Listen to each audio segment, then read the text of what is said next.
What if you could publish your own maps to the web straight from your local GeoServer? In this video, I'll walk you through the GeoServer interface and show you how to publish your first layer step by step. So let's get into it. Here we are at the GeoService interface, and we can go to this portal 8080 that I have deployed at home. I have already logged in, but I'll show you again. I'm using the default admin username and GeoService password here, and I'm going to log in using that.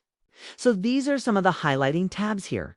So this is the data tab over here, and has all layers.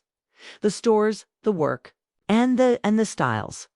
And these are how you control your server and how it organizes our data, our geospatial data. So first we're going to create a workspace over here. I'm going to click Add New Workspace, and you're going to name it City Data. And the name's face you arrived at what we're going to give it is also City Data. I've also added names with URI over here with the name Same City Data, and you save that and it will show up over here.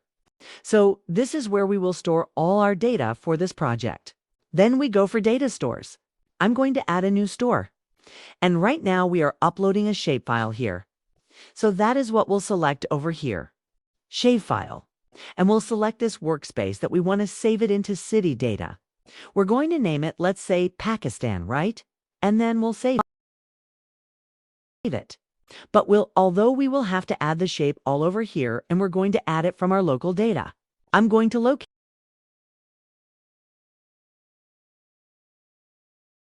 it now. So I have added the shapefile location here, right? And now I can save it. So here you can see it is present here on the UI of the GeoServer. But before we publish it, let's say we want to look at it first. So we can go to the layer preview. And we can, you can see over here. That is present, so we can select the open layers and the chaffle mixture over here. You can zoom in panel and see how it looks when it will be published. Now you can do further styling over here by going on styles and selecting our data. Then we can create a new style over here, or already select an existing style over here, like polygon. And this is the code here. We can change it, alter it. But for a moment, I'm going with to change it. Anyways, when we go back to, and there's our stores, and then we can choose to publish it. I'll have to go for the publishing tab over here, and then use settings over here that want to. Now you can see over here the default polygon over here is selected for a specific layer, and I can change that to later on. One more thing that you can do is change the CRS over here.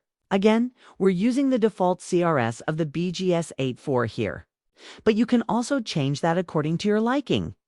And then in the end, of course, it will be published like this over here. I'm using Open Layer to open it. You can also use GML or KML for that download of file. And that's basically it. You've now learned how to navigate to your server.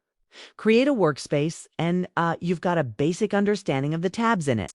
And we created a workspace, published a check file, and then again. You can preview your final map over here. Remember this core GeoServer flow? Workspace gives store, gives layer, gives file, gives publish. To understand this structure, everything else in GeoServer becomes much easier.